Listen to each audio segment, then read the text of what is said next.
Last episode में main examiner को दिखाया गया था और वो भी ली युआन के उस टेस्ट को देखकर शॉक रह गए थे क्योंकि वो लास्ट ट्रायल में पहुंच चुका था जो कि था 10th ट्रायल। जो ये 10th ट्रायल है ये काफी ज्यादा मुश्किल होता है, इसीलिए इस जगह पर काफी सारे बीस्ट होते हैं। इस बार ली युआन के सामना करना भी बहुत ज्यादा मुश्किल था इन बीस्ट का, क्योंकि ये सभी 7 स्टार वॉर लेवल के बीस्ट थे। तभी से एग्जामिनर होते हैं वो कहने लगते हैं अगर इस लड़के ने इस 10th ट्रायल को कंप्लीट कर लिया तो सही में ये हमारी कंट्री और हमारी सिटी के लिए एक बहुत बड़ा जीनियस बनकर उभरेगा, क्योंकि आज से पहले कोई भी हमारी सिटी में ऐसा बंदा नहीं निकला है जो कि इस 10th ट्रायल को कंप्लीट कर पाया हो, क्योंकि ये इस कंपटीशन का लास्ट ट्रायल है। तभी जो दो बाकी ऑफिसर होते हैं वो कहने लगते हैं सर इस टास्क को ये बंदा बहुत इजीली कंप्लीट कर लेगा, लेकिन सर उन्हें रोकते हुए कहते हैं तुम्हें अभी इस बारे में बात नहीं करनी चाहिए। मुझे भी लगता है कि ये बंदा इस टास्क को कर लेगा, लेकिन अभी हमें निश्चित नहीं होना चाहिए, हमें कुछ टाइम का वेट करना चाहिए। इसीलिए तुम लोग शांत रहो और अच्छे से इसकी वीडियो को रिकॉर्ड करते रहो, क्योंकि हमें ये वीडियो बाकी और लोगों को भी दिखानी पड़ सकती है। लेकिन वो अब ये भी सोचते हैं कि अगर ये बंदा सही में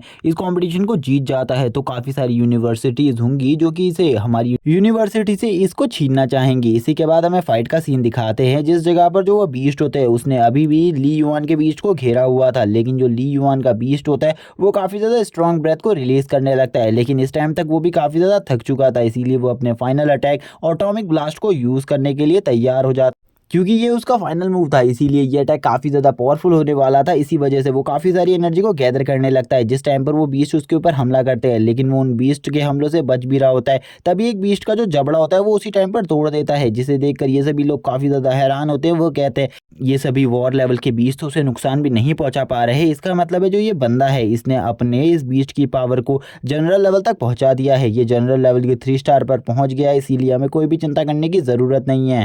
और वो बहुत ज़्यादा इजीली इन बीस्ट के ऊपर हमला कर रहा होता है। लेकिन जो इन बीस्ट में जो सबसे ज़्यादा पावरफुल बीस्ट होता है जो इन सभी को लीड कर रहा होता है उसकी स्ट्रेंथ काफ़ी ज़्यादा थी, इसीलिए वो उसके सामने टिक भी रहा था और उसे काफ़ी ज़्यादा जख्मी भी कर देता है, जिससे उसे काफ़ी ज़्यादा गुस्सा आ जाता है और वो काफ़ी ज़्यादा ज़ोरदार रोर मारता है, जिसे देखकर ये सभी लोग भी काफ़ी ज़्यादा हैरान होते हैं और कहते हैं क्या सही में ये एक ई रैंक का बीस्ट है, क्योंकि एक ई रैंक का बीस्ट इतने सारे बीस्ट का सामना कैसे कर सकता है और इतनी ज़्यादा पावरफुल रोर को भी कैसे रिलीज कर सकता है। तभी जो यहाँ पर ली युआन का बीस्ट होता है वो एक बहुत ज़्यादा पावरफुल एटॉमिक ब्लास्ट को रिलीज करता है, जो कि इतना ज़्यादा पावरफुल होता है कि उस लीडर को एक ही बार में मार देता है और इसी के बाद एक जोरदार रोर के साथ अपने विनिंग को सभी के सामने डिक्लेयर कर देता है, जिसे देखकर सभी लोग हैरान होते हैं। एक बंदा बोलता है ये बंदा तो सही में काफ़ी ज़्यादा पावरफुल है, इसका बीस्ट भी बहुत ज़्यादा स्ट्रांग है। मेन एग्जामिनर तुरंत ही इन दोनों से कहते हैं मुझे इसकी रिपोर्ट दिखाओ, मैं इसकी रिपोर्ट्स अभी के अभी देखना चाहता हूँ, मुझे इसकी रिपोर्ट्स पर अभी भी शक हो रहा है, कहीं तुमने किसी और की रिपोर्ट्स तो नहीं देखी। तभी हमें अब उसी जगह का सीन दिखाते हैं जिस जगह पर उस एटॉमिक ब्लास्ट की वजह से एक काफ़ी ज़्यादा बड़ा होल बन गया होता है जो कि काफ़ी ज़्यादा स्ट्रांग होता है। इसी के साथ ही अब ली युआन का जो बीस्ट था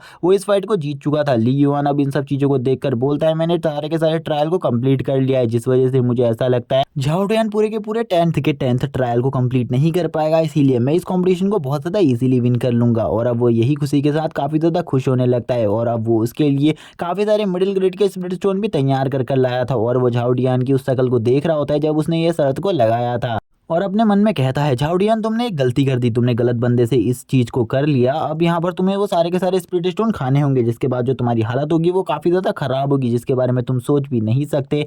इसी के बाद हमें झाओ टियान के पेट को दिखाया जाता है जो कि काफ़ी ज़्यादा एग्रेशन से बाहर आ रहा होता है और इसी के सिस्टम को दिखाते हैं। जो सिस्टम होता है वो उसे बताता है उसके सारे के सारे ट्रायल कंप्लीट हो चुके हैं, इसीलिए अब उसे इस जगह से बाहर निकाला जा रहा है और थोड़ी ही देर में उसका ये टेस्ट पूरी तरीके से कंप्लीट हो जाता है और वो इस टेस्ट रूम से बाहर आ जाता है। जैसे ही ये टेस्ट रूम से बाहर आता है जो सिस्टम होता है वो इसके बारे में बताना स्टार्ट कर देता है, जो कि ये सिस्टम है ये ली युआन का नहीं है, इसीलिए वो उसके बारे में सारी चीज़ें बताना स्टार्ट कर देता है कि ये जनरल लेवल पर पहुंच गया है, जिसे देखकर ये सभी लोग हैरान होते हैं और ये कहने लगते हैं तुमने तो सही में काफ़ी ज़्यादा अच्छा प्रदर्शन किया है, तुम ज़रूर इस कॉम्पिटिशन को जीतोगे। लेकिन उसी टाइम पर जो मेन एग्जामिनर होता है वो उन्हें शांत रहने को कहता है और उससे कहता है क्या तुम्हें ठीक लग रहा है, और यहाँ पर वो उससे काफ़ी सारी बातें भी पूछने लगता है इन सब चीज़ों के बारे में, उसने ट्रायल को किस तरीके से एंजॉय किया। ली युआन उन्हें सारी बातें बताने लगता है। ली युआन ये भी कहता है कि ये ट्रायल मैंने पूरी तरीके से कंप्लीट कर लिया, क्या मैंने इसमें काफ़ी ज़्यादा अच्छा परफॉर्म किया है जिस वजह से आप लोग काफ़ी ज़्यादा खुश हैं।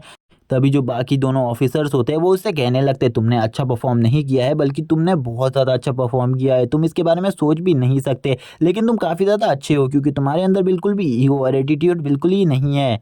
और जबकि अब तुम्हारा टेस्ट कंप्लीट हो चुका है इसीलिए अब तुम इस जगह से जा सकते हो, तुम्हें इस जगह पर कोई भी नहीं रोकने वाला। जल्द ही इस टेस्ट का जो रिजल्ट है वो अनाउंस कर दिया जाएगा अगर कोई प्रॉब्लम नहीं होती तो। और इसी के साथ वो उसे ये भी बता देते हैं कि 2 बजे तक टेस्ट का रिजल्ट रिलीज़ हो जाएगा। और इसी के बाद अब ली युआन इस जगह से जाने लगता है अपने ट्रायल को ख़त्म कर। वो ट्रायल के बारे में ही सोच रहा होता है। वो सोचता है कि सही में क्या उसने इतना अच्छा परफ़ॉर्म किया था कि सभी लोग काफ़ी ज़्यादा खुश हैं। तभी जो मेन एग्ज़ामिनर होते हैं वो उसे रोकते हुए कहते हैं, क्या सही में जो तुम्हारे बीस्ट है उसका रैंक ई रैंक ही है? जिस पर वो हाँ कहता है और कहता है, हाँ मेरे बीस्ट का रैंक ई रैंक ही है। क्या आप इसके बारे में कुछ और जानना चाहते हैं? वो कहते हैं, नहीं मुझे कुछ और प्रॉब्लम थी। तुम्हारे टैलेंट को देखकर मैं थोड़ा हैरान रह गया था। क्या सही में तुम्हारा जो बीस्ट है वो ई रैंक का ही है? क्योंकि मैंने आज से पहले कभी भी इतने ज़्यादा स्ट्रॉन्ग ई रैंक के बीस्ट को नहीं देखा था।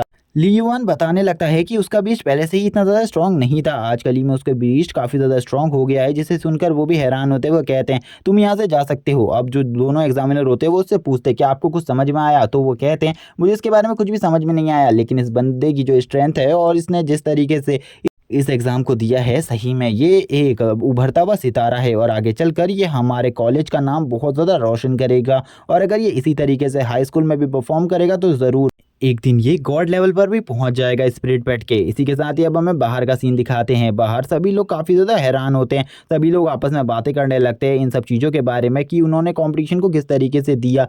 इसी के बाद जो ली युआन होता है उसके पास सू आ जाती है। सू उससे कहने लगती है क्या उसका टेस्ट हो चुका है। वो उससे उसके टेस्ट के बारे में पूछना चाहती थी लेकिन नहीं पूछ पाती। ली युआन तभी उससे पूछता है, तुम्हारा टेस्ट कैसा रहा? तभी वो बताने लगती है उसका टेस्ट काफ़ी अच्छा रहा, उसने टोटली 9 लेवल्स को क्लियर कर दिया है, इसीलिए तुम्हें चिंता करने की कोई भी ज़रूरत नहीं है। उसके अलावा इस एकेडमी में ऐसा कोई भी नहीं है जो कि इस कॉम्पिटिशन को इतने अच्छे तरीके से पास किया हो। ली युआन उसे देखकर बोलता है, मैंने बिल्कुल भी नहीं सोचा था इस लड़की की प्रतिभा इतनी ज़्यादा अच्छी होगी, ये इतनी ज़्यादा टैलेंटेड होगी। वो ली युआन को देखकर सोच रही होती है कि मैं इससे पूछूं आखिरकार जो इसका टेस्ट का रैंक है ये क्या है और इसने कितने ज़्यादा फ्लोर्स को क्लियर किया है, लेकिन वो उससे ये पूछ नहीं पाती। ली युआन भी उसकी इन बातों को समझ लेता है लेकिन वो कुछ भी नहीं कहता और बस यहाँ पर शांत रहता है। ये वो सोच रहा होता है अपने मन में, अगर वो इसे बता देगा उसने 10 के 10 फ्लोर्स को क्लियर कर दिया है तो ये काफ़ी ज़्यादा शॉक होगी और इसकी बात को बिल्कुल भी नहीं मानेगी। जब कॉम्पिटिशन का रिजल्ट अनाउंस होगा तभी इन बातों को जाना जाए तो काफ़ी ज़्यादा अच्छा रहेगा। किसी के मन में किसी भी चीज़ की कोई गलत भावना नहीं आएगी। इसी के बाद वो ली युआन से कहने लगती है, मुझे तुम उस जगह पर खाने के लिए ले चलो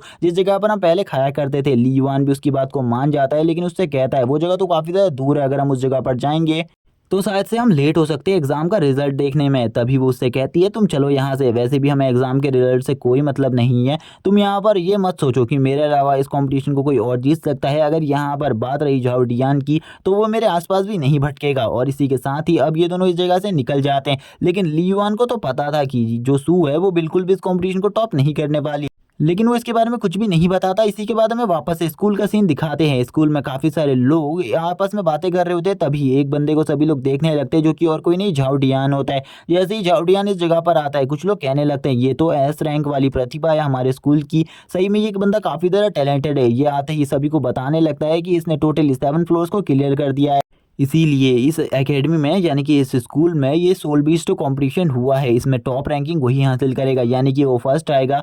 और वो इन सब बातों का काफ़ी ज़्यादा ढिंढोरा पीटने लगता है, आस-पास में सभी लोगों को इस बारे में बता देता है, जिस वजह से सभी लोग उसको अटेंशन देने लगते हैं और उसी के बारे में पढ़ने लगते हैं और कहने लगते हैं, ये तो सही में काफ़ी ज़्यादा टैलेंटेड है हमारे स्कूल में, हमने बिल्कुल भी नहीं सोचा था इस जैसा टैलेंट भी हमारे स्कूल में होगा। और वो इन सभी के सामने अपनी अटेंशन को बनाए रखकर शांति से आगे बढ़ रहा होता है अपने दोस्तों के पास में। तभी वो उसी टाइम पर उसका जो मन होता है उसमें ख्याल आता है, आखिरकार ली युआन कहाँ गया। ली युआन के बारे में सोचते हुए वो अपने दोस्तों से पूछता है, आखिरकार तुम्हें ली युआन के बारे में पता है कि वो कहाँ गया? लेकिन उसके दोस्त उसे बताते हैं, ली युआन को उन्होंने नहीं देखा, शायद से वो इस जगह से भाग गया है, क्योंकि तुमने उससे कहा था कि तुम इस जगह से निकल जाना, अगर तुम कंपटीशन को क्लियर नहीं कर पाए तो शायद से वो भाग गया है, इसीलिए अब तुम्हें चिंता करने की ज़रूरत नहीं है, वो तो पहले ही भाग चुका है। तभी जो उसका एक मोटा वाला दोस्त होता है वो उससे कहता है, तुम क्यों चिंता कर रहे हो? वैसे भी अगर उसकी जगह पर मैं होता तो मैं तुम्हारे साथ इस शर्त को बिल्कुल ही नहीं लगाता, मुझे पता होता कि रिजल्ट्स क्या आने वाले हैं और वैसे भी उस जैसा कचरा तुम्हारे सामने कहाँ ही टिक पाएगा, इसीलिए तुम्हें चिंता करने की कोई भी ज़रूरत नहीं है। इस बात को सुनने के बाद जो झाओ डियान होता है वो कहता है, हाँ वैसे भी तुम हर चीज़ में सही कह रहे हो। और वो अपने मन में सोचते हुए कहता है, जहाँ भी वो चला गया ये बहुत ज़्यादा अच्छी बात है, उसे इस जगह पर नहीं रहना चाहिए था। और जल्द ही जो रिजल्ट होता है वो भी अनाउंस होने वाला था और अब करेक्ट 2 बजने वाले थे, 2 बजे रिजल्ट अनाउंस होने वाला था। तभी यहाँ पर जो ढाउडियान होता है वो तुरंत ही ली युआन और सू को एक साथ आते हुए देख लेता है, जिसके बाद तो उसकी जल के राख हो जाती है और वो यहाँ पर काफ़ी ज़्यादा गुस्से में कहने लगता है, आखिरकार मैंने इस बंदे को देखा भी तो किसके साथ देखा? सू के साथ। मैंने इसे मना किया था सू के साथ रहने के लिए, लेकिन ये फिर भी उसी के साथ है। और तभी वो ली युआन से कहने लगता है, क्या तुम कुछ भूल रहे हो? मैंने तुम्हारे साथ एक शर्त लगाई थी, तुम्हें शर्त के बारे में तो याद होगा। क्या तुम्हारा टेस्ट काफी ज्यादा अच्छा गया है? ली युआन उसे कहता है, मेरा टेस्ट काफी ज्यादा अच्छा गया है, इसीलिए तुम्हें चिंता करने की जरूरत नहीं है। बस तुम यहाँ पर अपना ख्याल रखो। तुम यहाँ पर उतने सारे स्पिरिट स्टोन को किस तरीके से खा पाओगे? लेकिन तभी उसका जो एक दोस्त होता है वो उससे कहता है, क्या तुम्हें सही में लगता है कि फर्स्ट लेवल को क्लियर कर वो भी बहुत ज्यादा मुश्किल से तुम इस जगह पर काफी ज्यादा अच्छी रैंकिंग हासिल कर सकते हो और पास हो सकते हो? बिल्कुल भी नहीं। जिस बात को सुनने के बाद सू को भी काफी ज्यादा गुस्सा आ जाता है। सू इन सभी की बातों को काफी ज्यादा गुस्सा होती है सुनकर, लेकिन वो लड़की होने की वजह से कुछ भी नहीं कह पाती। सभी लोग उसकी बेइज्जती कर रहे होते हैं। तभी जो झाउडियान होता है वो आगे आकर बोलता है, तुम काफी ज्यादा वीक और कचरे हो। तुम यहाँ पर जितने भी लोग खड़े हैं उन सभी के सामने एक सबसे बड़ा कचरा हो। उन सभी के बीच में तुम कचरे के अलावा कुछ भी नहीं हो, जो कि एक दाग की तरह दिखता है। इसी के साथ ही ली युआन उसे कहता है, तुम अपने बारे में चिंता करो। आखिरकार तुम इतने सारे ब्रिटिश को कैसे खा पाओगे? क्योंकि अभी टेस्ट का रिजल्ट रिलीज नहीं हुआ है, इसीलिए तुम वेट करो। इसी के साथ ही हमें वापस से अब उस घड़ी की तरफ दिखाया जाता है जिसमें आप करेक्ट 2 बज चुके थे। इसी के साथ ही रिजल्ट अनाउंस होने के बारे में बता दिया जाता है कि रिजल्ट अनाउंस हो चुका है। जितने भी स्टूडेंट होते हैं वो सभी के सभी अपनी रैंकिंग देखने के लिए आगे बढ़ते हैं। झाउडियान सोचने लगता है उसकी तो फर्स्ट रैंकिंग ही होगी, इसीलिए उसे चिंता करने की कोई भी जरूरत नहीं है। जैसे ही वो अपनी रैंकिंग के पास जाता है और अपनी रैंकिंग को चेक करने लगता है, उसकी हालत खराब हो जाती है क्योंकि उसकी रैंकिंग थर्ड होती है और वो ये देखकर हैरान था। वो कहने लगते हैं, आखिरकार ऐसा कैसे हो सकता है? मैं थर्ड रैंकिंग पे कैसे हो सकता हूँ? जो फर्स्ट रैंकिंग और सेकंड रैंकिंग पर है, आखिरकार वो दोनों कौन है? जैसे ही वो सेकंड रैंकिंग वाले को देखता है वो कहता है, मैंने बिल्कुल भी नहीं सोचा था जो सू है वो मुझसे ज़्यादा टैलेंटेड होगी। ये तो सही में काफ़ी ज़्यादा अमेजिंग है। इसने 9 फ्लोर्स को क्लियर किया है और ऐसा करना किसी के भी बस की बात नहीं होती। ये बिल्कुल भी आसान नहीं है। इसने 9 के 9 फ्लोर्स को क्लियर कर लिया। मुझे लगा था ये मुझसे कम टैलेंटेड है, लेकिन ये तो मुझसे भी ज़्यादा टैलेंटेड निकली। तभी वो सोचता है अपने मन में, आखिरकार अगर ये सेकंड रैंक पर है तो फर्स्ट रैंक पर कौन है जो कि सू से भी आगे निकल गया? ऐसा कौन हो सकता है हमारी एकेडमी में? क्या कोई ना कोई है ऐसा जो कि सू से भी ज़्यादा टैलेंटेड हो? जैसे ही वो आगे से ली युआन के चेहरे को देखता है तो उसकी फटके चार हो जाती है वापस से, और अब वो एक जगह पर शॉकिंग रिएक्शन देता ही खड़ा रह जाता है। वो कहता है, आखिरकार ऐसा कैसे हो सकता है? जो ली युआन है वो इस कॉम्पिटिशन को किस तरीके से जीत सकता है? उसने टोटली 10 फ्लोर्स को क्लियर किया है, यानी कि उसने पूरे के पूरे 20 चैलेंज को ही खत्म कर दिया है। उसने इस टेस्ट को पूरे तरीके से कंप्लीट कर लिया है। सभी लोग ली युआन के बारे में ही बातें करने लगते हैं। सभी लोग कहने लगते हैं, आखिरकार ली युआन कितना ज़्यादा स्ट्रांग होगा जिसने 10 के 10 फ्लोर्स को क्लियर कर लिया। सभी लोग उसके बारे में बात करते हुए कहते हैं, उस बंदे को अब किसी भी बात की चिंता नहीं है क्योंकि अब यहाँ की जो बेस्ट एकेडमीज होंगी वो भी उसे अपने वहाँ लेने से मना नहीं करेंगी, इसीलिए किसी भी बात की चिंता नहीं है उस बंदे को। सभी लोग उसी के बारे में सोच रहे होते हैं और तुरंत ही जितने भी इस जगह पर बंदे होते हैं वो झाओ भाई का मजाक उड़ाना स्टार्ट कर देते हैं। वो सभी झाओ भाई को टीज करते हुए कहते हैं, तुमने तो कहा था कि तुम टॉप रैंकिंग हासिल करने वाले हो, तुम्हारे सामने कोई भी नहीं टिक पाएगा। आखिरकार तुम इतने ज़्यादा वीक कैसे हो सकते हो? तुमने तो थर्ड पोजीशन मिल ली है, तुम तो बहुत ज़्यादा बेकार हो, तुम तो काफ़ी सारे जनों से हार चुके हो। और ये बातें सुनकर वो अपने कान में हाथ रख लेता है। तभी ली युआन उसके सामने आता है और उससे कहता है, आखिरकार जो तुमने शर्त याद दिलाई है मुझे उसका, अब यहाँ पर जो तुमने कहा था उस चीज़ को जल्दी पूरा करो। मैं तुम्हारे लिए ये सारे के सारे क्रिस्टल्स ले आया हूँ, इन्हें जल्दी से खा लो। इसी के बाद अब हमें सू का सीन दिखाते हैं। जो सू होती है वो सोचने लगती है, इसी वजह से ये बिल्कुल भी मेरे रिजल्ट को देखकर हैरान नहीं था और ये मेरे रिजल्ट को देखकर काफ़ी ज़्यादा खुश था क्योंकि ये फर्स्ट रैंकिंग हासिल करने वाला था। अब जितने भी स्टूडेंट इस जगह पर होते हैं वो काफ़ी ज़्यादा हैरान होते हैं ली युआन को देखकर। वो कहते हैं कि इस बंदे ने सही में ली युआन के साथ ही शर्त लगाई थी, ये बंदा तो बहुत ज़्यादा बुरा फंसा है। इसी के साथ ही ली युआन उससे कहने लगता है, कहीं तुम इस बारे में तो नहीं सोच रहे कि तुम इन्हें बिल्कुल भी नहीं खाओगे और शर्त को इसी तरीके से छोड़ दोगे? लेकिन तभी वो गुस्से में आ जाता है और उससे बोलता है, तुम यहाँ पर धोखेबाज हो, तुमने कोई ना कोई चीटिंग करी होगी, वरना तुम एक ही ई रैंक का टैलेंट फर्स्ट पोजीशन को कैसे हासिल कर सकते हो? तुम बिल्कुल भी फर्स्ट पोजीशन को हासिल नहीं कर सकते, तुम काफ़ी ज़्यादा बेकार हो, तुम सू को बिल्कुल भी नहीं हरा सकते। और अब वो काफ़ी सारे इल्ज़ाम लगाने लगता है, कहता है तुमने चीटिंग करी है। अब जैसे ही सभी लोग उसकी बात सुनने हैं तो सभी लोग कहने लगते हैं, क्या सही में उसने चीटिंग करी है? जो फर्स्ट प्लेस पर है उसने चीटिंग कर वो फर्स्ट प्लेस पर पहुंचा है। कुछ लोग बोलते हैं उस जगह पर चीटिंग नहीं की जा सकती। क्या तुम्हें इसके बारे में कुछ भी नहीं पता? ये बंदा तो पागल है और पागलों जैसी बातें कर रहा है, तुम भी इसके साथ पागल मत बनो।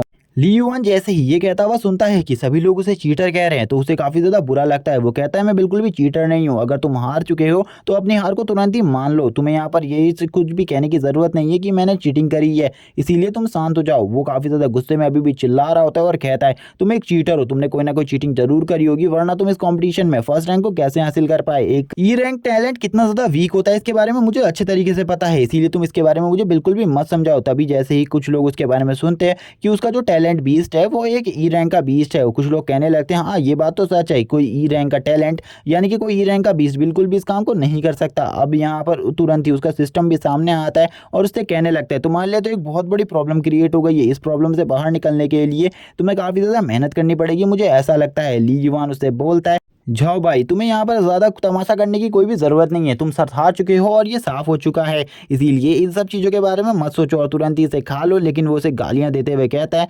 तुम कमीने इंसान, तुमने यहाँ पर धोखा किया है। मैं ज़रूर इसके बारे में मेन एग्ज़ामिनर को ज़रूर बताऊँगा। ली युआन भी ये सुनकर कहता है, तुम्हें यहाँ पर कुछ भी करना है जल्दी करो, लेकिन उससे पहले ये जितने भी क्रिस्टल्स हैं इन्हें खा लो। लेकिन वो उसे धोखेबाज कहकर इधर से जाने लगता है और कहता है, मैं जल्द ही ये सारी की सारी बातें मेन एग्ज़ामिनर के सामने रखूँगा और वो तुरंत ही फैसला कर देंगे। ली युआन भी इन सब चीज़ों के लिए तैयार हो जाता है। ली युआन कहने लगता है, चलो ठीक है, यहाँ पर तुम्हें जो भी करना है वो जल्दी करो। इसी के बाद एक बहुत ज़्यादा पावरफुल सप्रेशन ऑरा चारों तरफ क्रिएट हो जाता है, जो कि एक बियर का होता है, जो कि कोई नॉर्मल बियर नहीं था, जो कि एक लॉर्ड रैंक के 3 स्टार का बियर था, जो कि और किसी का नहीं मेन एग्जामिनर का था। और इनके बारे में हमें बताया जाता है, ये सिटी के सबसे ज़्यादा टैलेंटेड इंसान है, यही सबसे ज़्यादा पावरफुल है सिटी में, और यही सिटी के सारे मॉन्स्टर्स को रोकते हैं। और इनका रैंक भी लॉर्ड रैंक होता है, जिसके बारे में ली युआन का सिस्टम उसे बता रहा होता है। सभी लोग काफ़ी ज़्यादा सप्रेशन में होते हैं। ली युआन कहता है, इनका जो बीस्ट का सप्रेशन है वो काफ़ी ज़्यादा है, क्योंकि लॉर्ड रैंक का जो बीस्ट का सप्रेश पावर होता है वो काफ़ी ज़्यादा होता है, क्योंकि ये हमारे ऊपर काफ़ी ज़्यादा ग्रेविटी फोर्स को लगा रहे हैं। तुरंत ही ये आते हुए इधर कहते हैं, आखिरकार वो कौन है जो कि मेरे नाम को बुला रहा है और यहाँ पर एग्ज़ाम के बारे में कुछ बातें कर रहा है। कौन एग्ज़ाम की रीचेकिंग करवाना चाहता है। तभी उसी टाइम पर जो सामने आता है वो एज एक्सपेक्ट एक झाऊ होता है। झाऊ यहाँ पर आकर कहता है, मुझे एक बंदे की रीचेकिंग करवानी है, जो कि और कोई नहीं है, हमारा जो फर्स्ट पोजीशन हासिल करने वाला है ली युआन, क्योंकि ये एक ई रैंक टैलेंट है। उसके बाद भी इसने फर्स्ट पोजीशन को किस तरीके से हासिल किया, वो भी 10 के 10 लेवल को क्लियर कर ऐसा बिल्कुल भी नहीं हो सकता। आपको भी पता है कि ई रैंक का जो टैलेंट होता है वो कितना ज़्यादा वीक होता है। उसके बाद भी इसने कैसे किया, इन सब चीज़ों के बारे में हमें एक्सप्लेनेशन चाहिए। जिस पर वो कहने लगते हैं, क्या तुम्हें इस बारे में कोई शक है। मैं इस बंदे के बारे में तुम्हें एक चीज़ कहना चाहता हूँ, जो इस बंदे का टेस्ट है वो मेरी आंखों के सामने हुआ था। उस टाइम पर मैं भी उसी जगह पर मौजूद था, इसीलिए तुम्हें इस बंदे पर शक करने की कोई भी ज़रूरत नहीं है। इस बंदे का जो टेस्ट था वो पूरी तरीके से फेयर टेस्ट था।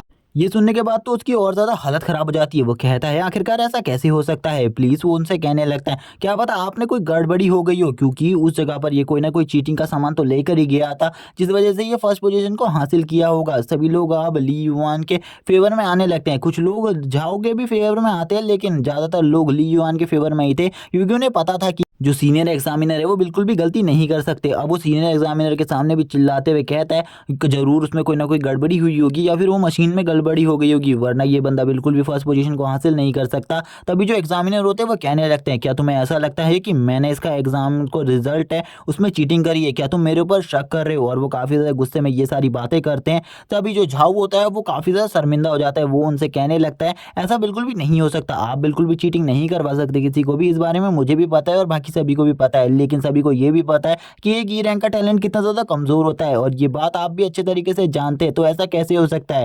आखिरकार ये बंदा 10 के 10 स्टेजेस को किस तरीके से कंप्लीट कर सकता है। अगर आप हम सभी को यकीन दिलाना चाहते हैं इस बात पर, तो हमें आप इस बंदे का यानी कि ली युआन की वो पूरी की पूरी फुटेज हम सभी को भी दिखा दे, जिसके बाद हमें विश्वास हो जाएगा कि सही में ये फर्स्ट रैंक के काबिल है और इसी ने उस टेस्ट को पूरे फेयर तरीके से कंप्लीट किया है। वरना हम बिल्कुल भी नहीं मानने वाले, क्योंकि इस जैसा बेकार कचरा बिल्कुल भी हमारी एकेडमी में फर्स्ट पोजीशन हासिल करने के लायक नहीं है। अब उसके जितने भी सपोर्टर इस जगह पर थे वो काफ़ी ज़्यादा ज़ोर से चिल्लाने लगते हैं, और अब वो ली युआन से कहता है, मैं यहाँ पर तुम्हें एक चीज़ कहना चाहता हूँ। इसी के साथ ही सू भी उसे मारने के लिए आगे बढ़ती है, लेकिन ली युआन तुरंत ही सू को रोक लेता है। वो झाओ से कहता है, अपनी बात को रखो। झाओ से कहता है, मैं तुमसे बस इतना कहना चाहता हूँ, तुम मेरे साथ एक फाइट कर लो, जिसके बाद यहाँ पर सभी को पता चल जाएगा तुम कितने ज़्यादा स्ट्रांग हो अगर तुम उस फाइट को जीत गए तो। तभी ली युआन का सिस्टम उससे कहता है बाहर आकर कि ये बंदा तुम्हारे लिए काफ़ी ज़्यादा प्रॉब्लम को क्रिएट करने वाला है, इसीलिए इसे जल्दी से जल्दी ख़त्म करो। तभी जो झाओ डियान होता है वो कहता है कि मास्टर आप भी इस कंपटीशन को करवाना चाहिए, क्योंकि अगर ये कंपटीशन होगा तो शायद से हम दोनों में जो अंडरस्टैंडिंग हुई है, मिसअंडरस्टैंडिंग, वो पूरी तरीके से क्लियर हो जाए। इस बात के लिए वो भी मान जाता है, क्योंकि वो उन फुटेजेस को नहीं ला सकते थे, जिस पर वो ली युआन से राय लेने को कहते हैं। तभी जो ली युआन होता है वो भी सभी लोगों के प्रेशर में होता है। सभी लोग चाहते थे कि वो इस फाइट को ज़रूर से ज़रूर लड़े, क्योंकि वो सभी देखना चाहते थे कि इसने चीटिंग करी है या फिर नहीं, जिस बात का जो फैसला होता है वो खाली इस फाइट से हो सकता था। इसीलिए जो झाओ होता है वो उससे कहता है, क्या सही में तुम इस फाइट को करना चाहते हो तो जल्दी से जल्दी मुझे बता दो, क्योंकि मैं इस फाइट को ऑर्गेनाइज करा रहा हूँ। लेकिन जो सू थी वो उससे मना करती है। वो कहती है, तुम्हें ये फाइट करने की कोई भी ज़रूरत नहीं है, क्योंकि ये बंदा तुम्हें नीचा दिखाने की कोशिश कर रहा है। तभी ली युआन कहता है, तुम्हें इस बारे में चिंता करने की कोई भी ज़रूरत नहीं है, तुम मेरे बारे में काफ़ी ज़्यादा चिंता कर रही हो। और वो तुरंत ही अपने हाथ को आगे करता है और खड़ा करते हुए कहता है, ठीक है, यहाँ पर मैं भी इस कॉम्पिटिशन के लिए तैयार हूँ, मैं इस फाइट को करने के लिए तैयार हूँ। जल्दी से कोई लोकेशन ढूंढो और उस जगह पर हम फाइट करेंगे और मैं ज़रूर इसे हरा दूंगा। और हमेशा जैसे कि झाऊ से कचरा बोला करता था, अब वो उसे कचरा बोलते हुए कहता है, इस जैसे कचरे की मेरे सामने कोई भी हैसियत नहीं है फाइट करने की, इसीलिए मैं इसे बहुत ज़्यादा बुरे तरीके से हराऊंगा। इसे सुनने के बाद झाऊ को भी बुरा लगता है, लेकिन वो हंसते हुए कहता है, ये तो वक्त बताएगा आखिरकार इस कॉम्पिटिशन को कौन जीतता है। जो कि एग्जामिनर होते हैं, मेन एग्जामिनर, वो कहने लगता है, ठीक है, ये जो हमारा एग्जाम हॉल है, मैं इस टेस्ट को हमारे एग्जाम हॉल में ही करवाऊंगा, क्योंकि ये जो भी मिसअंडरस्टैंडिंग हुई है ये हमारे एग्जाम हॉल में ही हुई है। जिसे सुनकर झाओ भी रेडी हो जाता है और ली युवान भी। झाओ कहने लगता है, इसको आप ही को होस्ट करना होगा, क्योंकि आप इसके गवाह बनेंगे आगे चलकर कि ये कंपटीशन आपकी आंखों के सामने हुआ था जब ये बंदा हारेगा। जिसके बाद अब वो दोनों ही आपस में बहुत ज़्यादा बहस करने लगते हैं और जो झाओ होता है वो उससे कहता है, आज मैं तुम्हें ज़रूर बहुत ज़्यादा अच्छा सबक सिखाऊंगा। तुमने सू को बहुत ज़्यादा अच्छे तरीके से टच किया है ना, लेकिन आज मैं तुम्हारे उन हाथों को तोड़ दूंगा जिन हाथों से तुमने सू को टच किया है। इतनी ज़्यादा खूबसूरत और टैलेंटेड लड़की एक टैलेंटेड लड़के के साथ ही अच्छी लगती है, बिल्कुल भी तुम जैसे कचरे के साथ नहीं। जो मास्टर होते हैं वो तो इन लोगों को समझाने की पूरी कोशिश कर रहे थे कि तुम्हें फाइट नहीं करनी चाहिए, फाइट कर कुछ भी हासिल नहीं होने वाला, लेकिन इन दोनों को तो फाइट ही करनी थी। इसीलिए अब मास्टर भी रेडी हो जाते हैं इस फाइट के लिए और वो तुरंत ही इन्हें अपने अरीना में लेकर आ जाते हैं। अरीना काफ़ी ज़्यादा बड़ा होता है जिसमें काफ़ी सारे स्टूडेंट बैठे हुए थे और मास्टर उन सभी को अब इसके बारे में कहते हैं, ये फाइट तो मैं स्टार्ट कर रहा हूँ, लेकिन इसके कुछ रूल्स हैं, अगर तुम इन रूल्स को नहीं मानोगे तो तुम तुरंत ही फाइट हार जाओगे। जैसे कि तुम किसी भी अननोन थिंग का इस फाइट में यूज़ नहीं कर सकते, जिस बात को वो दोनों ही मान लेते हैं। लीवान कहता है, चलो ठीक है, फर्स्ट अटैक तुम मेरे ऊपर कर सकते हो, मैं तुम्हें पूरा चांस दे रहा हूँ अपने ऊपर फर्स्ट अटैक करने का। तभी जो झाओ होता है वो उससे कहता है, बाद में तुम ये मत कहना कि मैंने तुम्हारे ऊपर फर्स्ट अटैक किया था, तुम ही मुझे फर्स्ट अटैक करने का चांस दे रहे हो। अब वो दोनों भी यहाँ पर इस फाइट को करने के लिए तैयार हो जाते हैं। वो दोनों ही काफ़ी ज़्यादा गुस्से में होते हैं एक दूसरे से। जो ली युआन होता है वो उससे कहता है, आज मैं तो इस बंदे को अच्छा सबक सिखाऊंगा, जितना भी आज तक इस बंदे ने मुझे टीज किया है इन सब चीज़ों का बदला आज इसे ज़रूर मिलेगा। लेकिन दूसरी तरफ जो झाओ होता है वो सोच रहा होता है, वो इस बंदे की जो पोल है वो सभी के सामने खोल कर रख देगा, ये कितना ज़्यादा वीक है, और तुरंत ही अपना जो 20 सोल होती है उसको समन करना स्टार्ट कर देता है और थोड़ी ही देर में वो अपने जो 20 सोल होती है उसे समन कर लेता है इस जगह पर, जो कि एक स्केलेटन क्रैब टाइप होती है।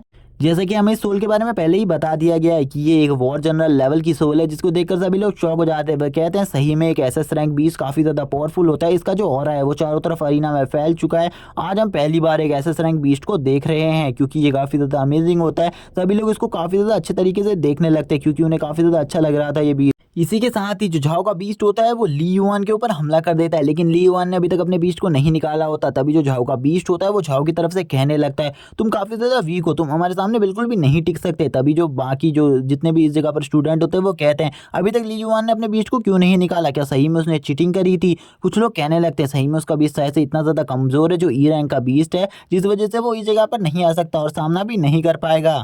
सू काफ़ी ज़्यादा हैरान होती है ये सब देखकर। सू कहने लगती है, अगर उस जगह पर कोई भी प्रॉब्लम होगी तो मैं तुरंत ही उस जगह पर चली जाऊंगी ली युआन को बचाने के लिए, क्योंकि मैं नहीं चाहती कि वो हार जाए। और इसी के बाद ही जो ली युआन का सिस्टम होता है वो उसके पीछे खड़ा हुआ होता है, वो उससे कहता है, तुम मेरी आवाज़ को नहीं सुन सकती, लेकिन मैं तुमसे बस इतना ही कहना चाहता हूँ, ली युआन इतना ज़्यादा कमज़ोर नहीं है कि वो इस बंदे से हार जाए।